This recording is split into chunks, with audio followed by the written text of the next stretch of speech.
Aurora, thank you so much for coming in. Thank you for having me. There's a lot of people in Canada who are hearing you for the first time, and I'm so happy that they are. You mentioned, and I know this about you, you started writing songs when you were very, very young. Is that right? hmm Like nine or 10 years. Were you writing before you were 9? Well, I wrote melodies when I was 6, but I didn't add words to them before I was 9. Were you listening to much music back then? Oh, yeah. What were you listening to? Mostly classical music, a bit of Leonard Cohen and Bob Dylan and Enya. Enya. Yes, That's I'm that's an a big fan of Enya. Because you like Enya a lot? Because classical music, Bob Dylan, Leonard Cohen, I wasn't expecting Enya to be at the other end of that. Did your parents listen to a lot of music? Oh, yes, they do. Are they musicians? No, but we share the same love for music, at least. And you weren't listening to too much of, like, when you were in school, were you listening to what your friends were listening to as well? No, we didn't. We still don't have a radio. We didn't have a radio before either.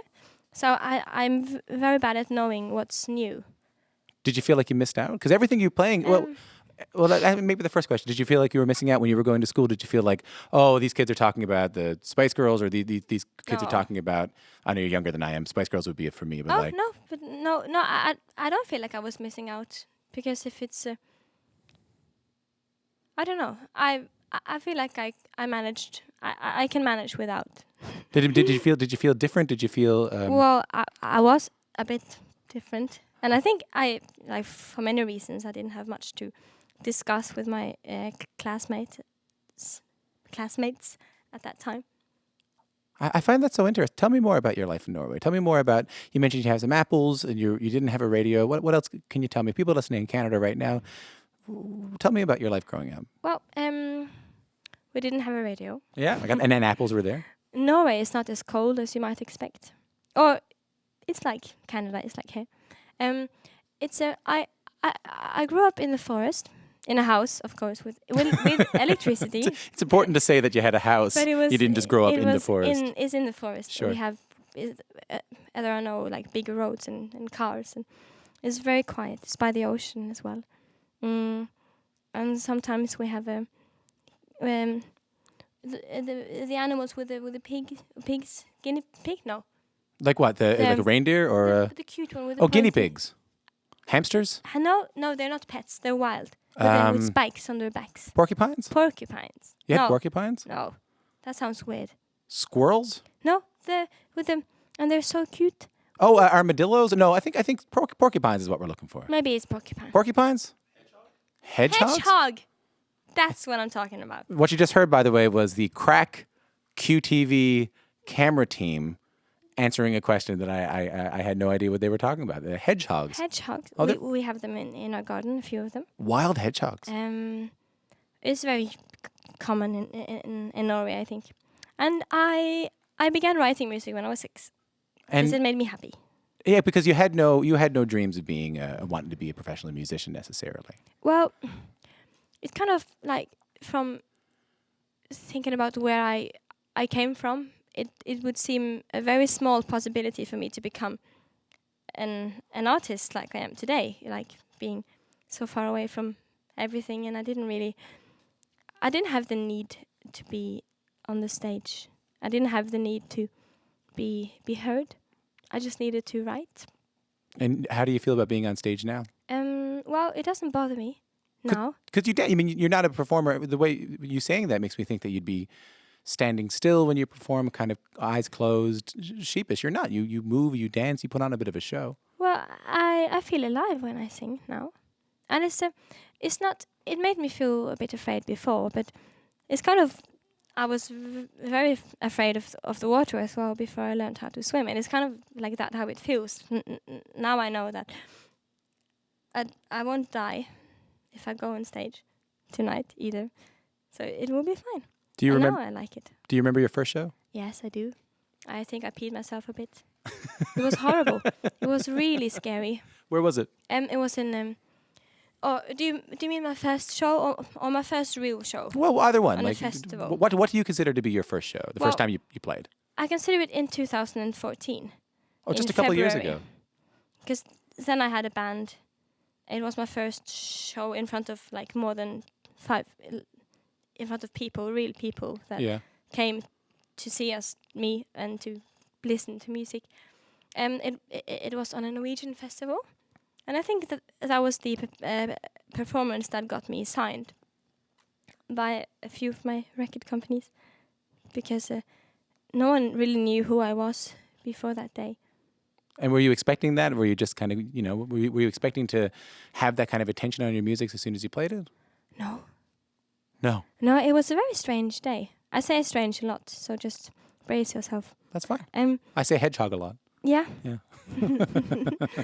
Well, it was we were not really secure, or we didn't know if I was ready for that performance, because I've only had about 3 weeks to rehearse with my band and to learn the few songs I had back then that were done and not too morbid and sad.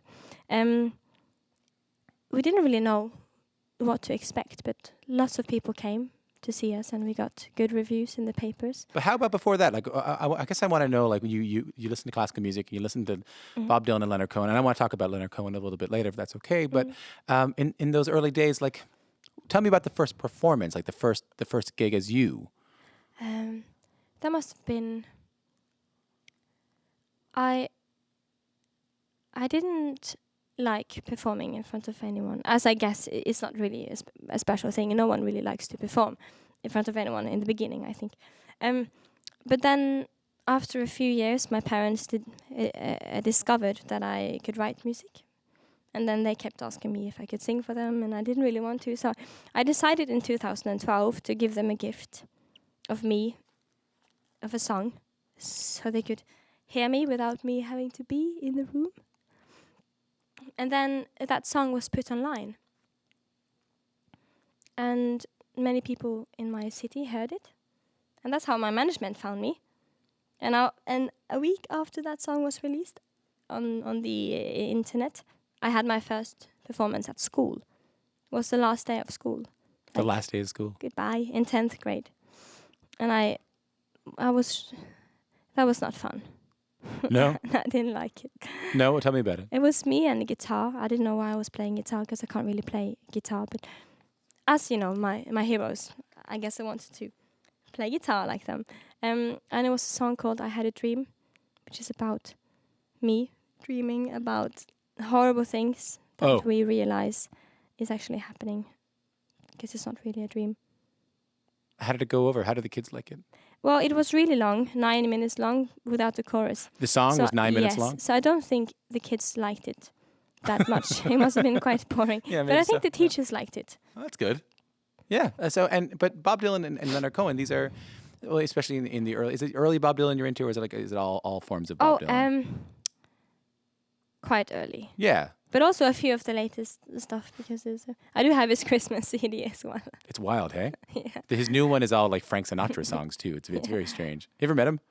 Huh? Have you ever met him? Not physically. No. But metaphysically. But it's different music. I mean, Bob Dylan and Leonard Cohen, especially in the early Leonard Cohen days, it's a lot of acoustic guitar, violins, and auto harps. Bob Dylan, the same thing, a lot of acoustic guitar, pedal steel, and drums. But they're very different in energy, I think. Oh, I couldn't agree with you more. However, I think what I'm saying is that the music that you play isn't this acoustic kind of folk music. It's very modern. Where does that come from? Well, I guess when you're 16 and they put you in a real studio for the first time, and you discover all the different possibilities and sounds. It's just, I think the first record is a result of me trying to find my sound, because I haven't found it yet. And I'm definitely a bit more into the more acoustic. I'm very into folk music, especially Norwegian folk music, which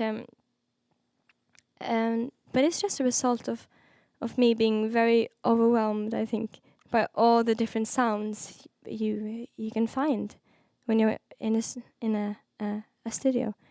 It's such a great process, I think, being inside there and kind of rapping the soul of your song. But does this music to you now? I mean, I just find it interesting to say that you love folk music, and this is still kind of you trying to discover your sound. I mean, do you feel like this music is you? Do you feel like you're reflected in this music, or does it feel like you're not? Well, not anymore. I was then. which I think is the eternal curse of being a human that grows and changes, which is a very natural thing. And when you make something and you put it down on a paper or on a MP3 file, you can't really change it with you as you evolve. And it's both the curse and the gift, I think, about being a human and not a machine, because it's very fun to be the hunter of the sounds, the hunter of the right energy, and it's not really about if every sound is correct. It's more about the energy. If it hits you in some way, it doesn't really matter for me if it's not perfect. But I'm still very excited while hunting for the right sounds. Do you still like playing these songs? Oh yeah, I do, because I see it in the eyes of the audience that they still need them. And do you feel that if you change your sound, if you hunt a different species, if you hunt a different sound, do you worry that your audiences expect one thing from you and then you may be giving them something else? No, I don't worry much about anything. Or I do, but not about just those kind of stuff. Because I don't think people really connect with my music because of the way the snare sounds or the synths. I think they connect with the words and the melodies and the nerve and what's human in my music. And I think that will never change, my words and my stories and what I want to accomplish with music and why I write music. It's just the clothes around. It's like I dress differently every day, but I'm still the same. You said the what do I want to accomplish in music and the why. What do you want to accomplish in music? What is the why?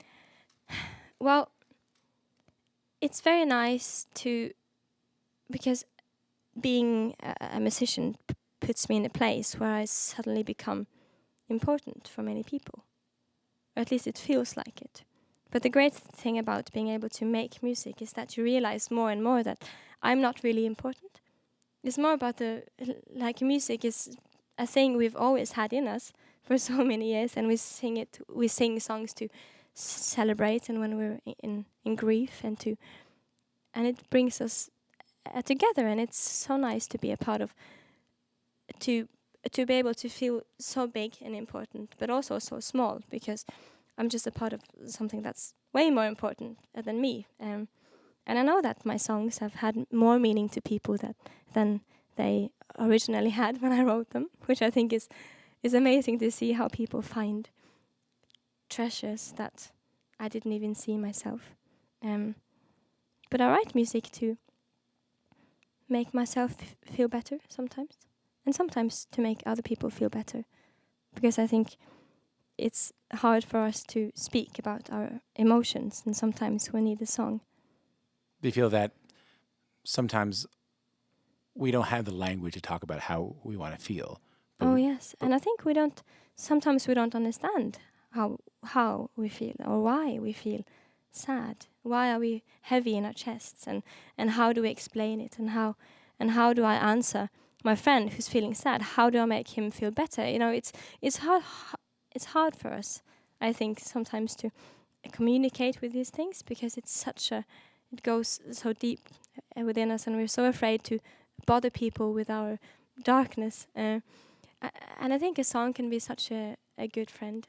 Well, it goes back to what you said about the idea that sometimes sad songs can be, sad emotions, sad feelings can be played in kind of a jaunty, kind of happy way. Oh yeah. I mean, I think I love what you said there about, it's sort of we can't quite figure out our own darkness sometimes, but we can express it.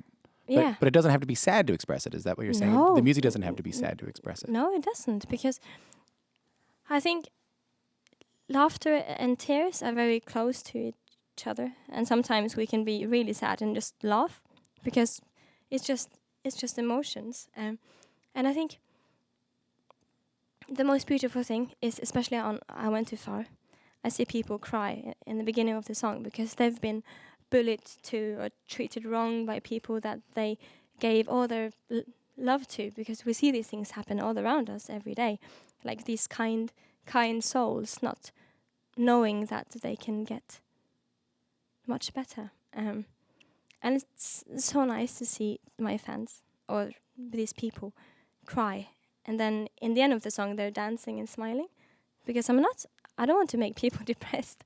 I want to keep some light and to remind us that it's okay to cry and not be depressed.